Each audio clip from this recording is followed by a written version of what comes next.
Selamat menyaksikan dan selamat menonton video khotbah saya dari Ibrani 11 ayat 8 sampai 10 dengan tema iman yang berkualitas. Kita berdoa, kasih karunia dan damai sejahtera dari Tuhan Yesus Kristus yang menyertai kita semua untuk mendengarkan firman Tuhan. Shalom Bapak Ibu dan juga saudara-saudara sekalian. Yang menjadi nats Alkitab kita ambil dari kitab Ibrani, kitab Ibrani 11 ayat 8 sampai 10. Saya bacakan ayat 8. Karena iman Abraham taat ketika ia dipanggil untuk berangkat ke negeri yang akan diterimanya menjadi milik pusakanya. Lalu ia berangkat dengan tidak mengetahui tempat yang ia tujui. Ayat 9.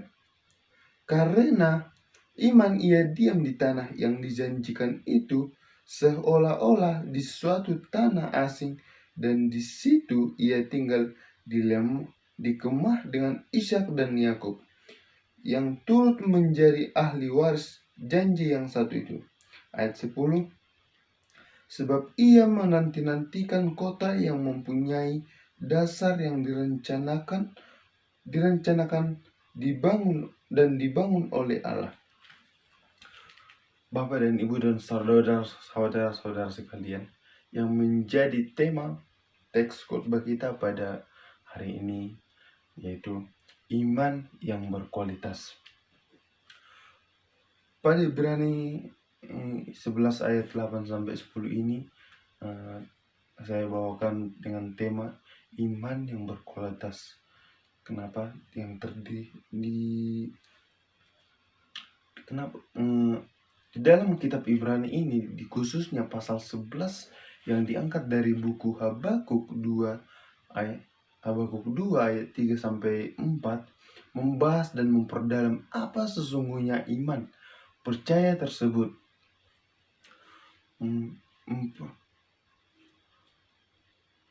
Bagi penulis kitab Ibrani, iman merupakan suatu kepastian yang mutlak bahwa dipercaya itu benar dan utama bagi kita untuk dapat menerima keselamatan atau hidup. Karena itu sendiri adalah dasar yang meyakinkan, membuat kepastian tentang sesuatu yang kita harapkan, segala sesuatu yang tidak kita lihat. Iman yang berkualitas adalah iman yang dapat menembus segala batas.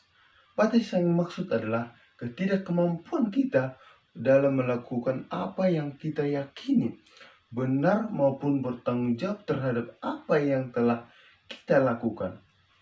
Jadi saudara-saudara, iman yang berkualitas menunjukkan atau memperlihatkan karakteristik dari seorang percaya tersebut yang dapat dijumpai dalam kesehariannya atau dalam buah-buah roh. Semua ini kita temui atau kita dapat kita jumpai dalam keseharian buah roh atau hubungan relasi hidup dan bersama Tuhan Allah di dalam Yesus Kristus yang kita percayai. Di ayat 8 dan ayat 9 kita dalam garis besarnya, karena iman Abraham kuat. Kita ambil garis besarnya dari ayat 8 sampai 9. Karena iman Abraham kuat. Eksposisi ayat 8, karena ini Abraham taat ketika ia dipanggil untuk berangkat ke negeri yang akan diterimanya menjadi milik pusakanya. Lalu ia berangkat dengan tidak mengetahui tempatnya di tempat itu. Dapat kita gambarkan atau kita terapkan dalam kehidupan kita sehari-hari. Apalagi kita di kalangan mahasiswa atau sebagai pelajar belajar, apakah kita memikirkan setelah selesai kita kuliah atau sekolah kita akan kemana? Begitu juga dengan Abraham, tidak memikirkan jalannya, tidak memikirkan perjalanannya, tapi karena perintah Allah, karena ia dipanggil Allah untuk pergi ke kota itu, dan dia turut dan taat kepada perintah Allah.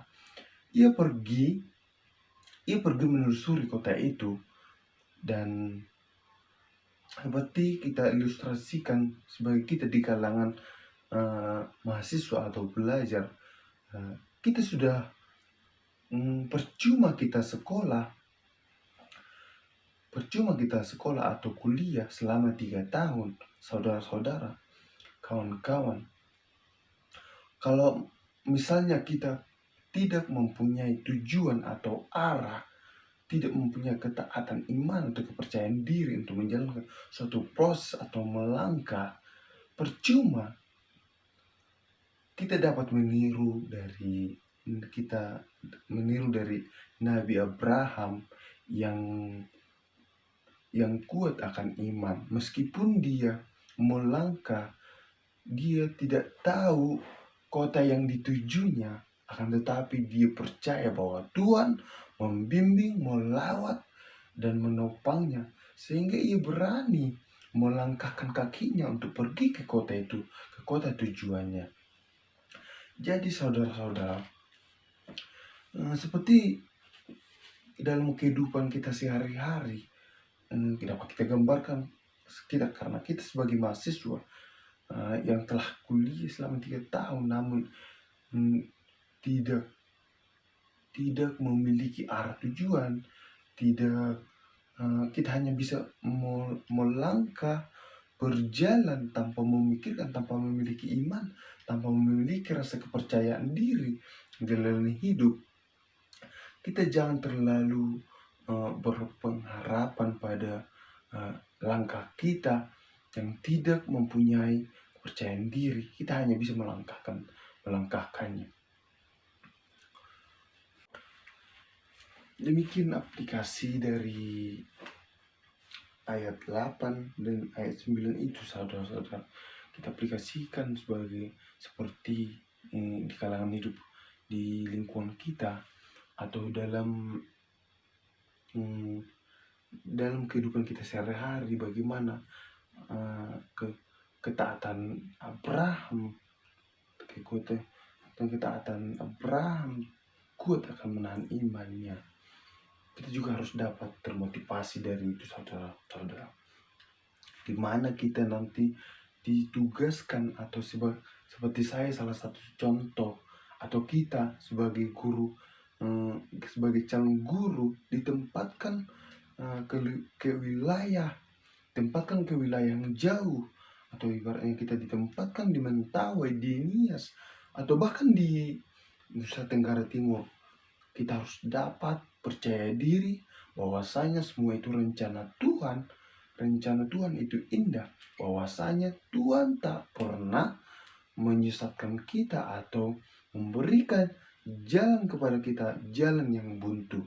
Maka dari itu, saudara-saudara, kita dapat melihat tujuan dari Alkitab, tujuan dari ayat 8 dan ayat 9 ini.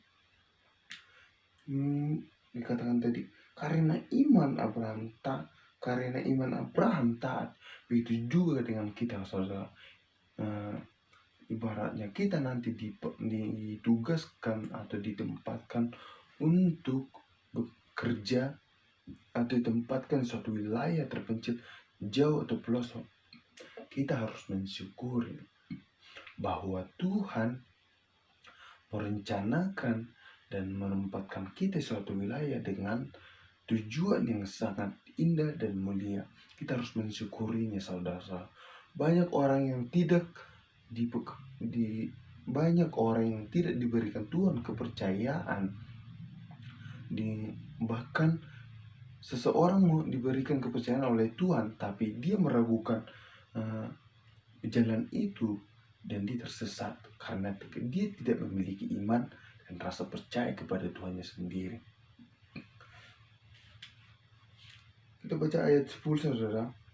Sebab ia menanti-nantikan kota yang mempunyai dasar, yang direncanakan dan dibangun oleh Allah.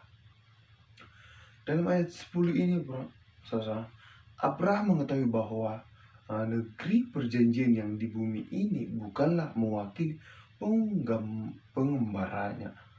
Sebaliknya, negeri itu menunjukkan kepada kota surgawi yang telah dipersiapkan Allah bagi hamba-hambanya.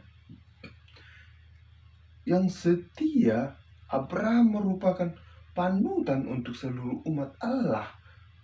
Kenapa dikatakan Abraham adalah panutan seluruh umat Allah? Karena Abraham setia akan perintah Allah. Dia tidak bersungut-sungut untuk melangkahkan kakinya. Dia tidak bersungut-sungut untuk melakukan perintah Allah. Jadi saudara, kita harus menyadari bahwa kita hanya perantau di dunia ini, sedangkan menuju rumah kita yang sesungguhnya di surga, di dalam hidup ini, janganlah kita mencari keamanan mutlak atau terpesona oleh dunia yang sekarang ini. Kita harus memandang diri kita sebagai orang asing dan perantau. Kita adalah tanah air yang lebih baik.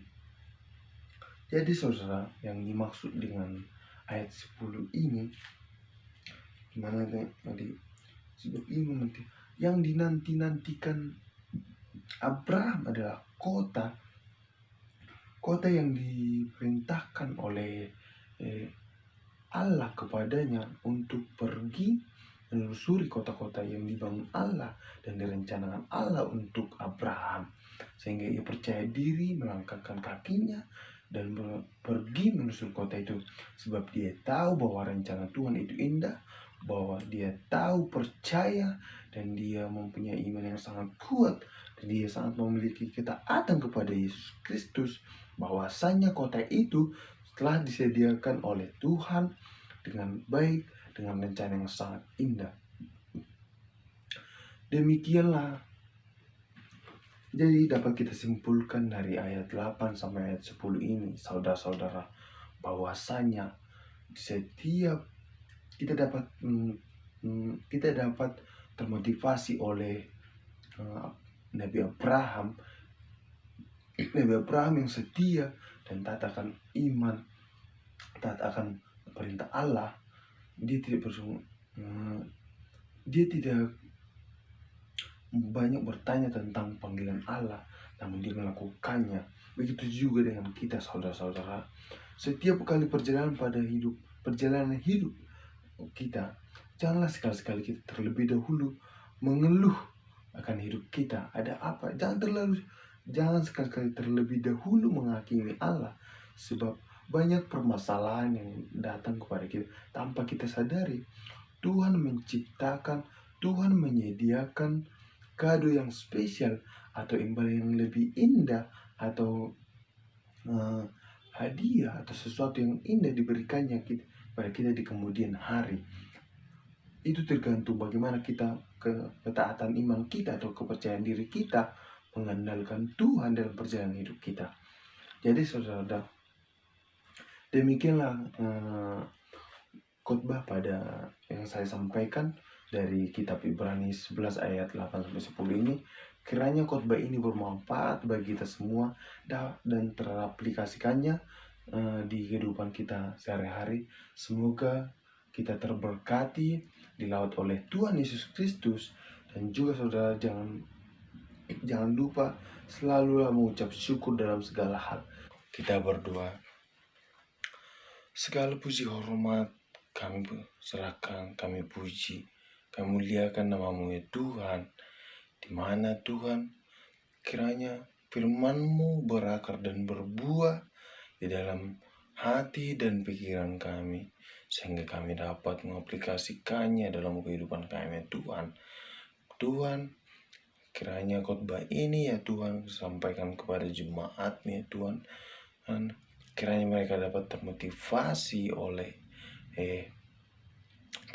ketaatan iman ya Tuhan. Kiranya Engkau melawat kami Tuhan. Bimbing kami Tuhan. Berikan kepada kami kebijakan menghadapi dan melangkah ke kaki kami di kemanapun kami berada. Hanya di dalam nama Yesus Kristus kami telah berdoa dan mengucap syukur. Haleluya. Amin. Shalom.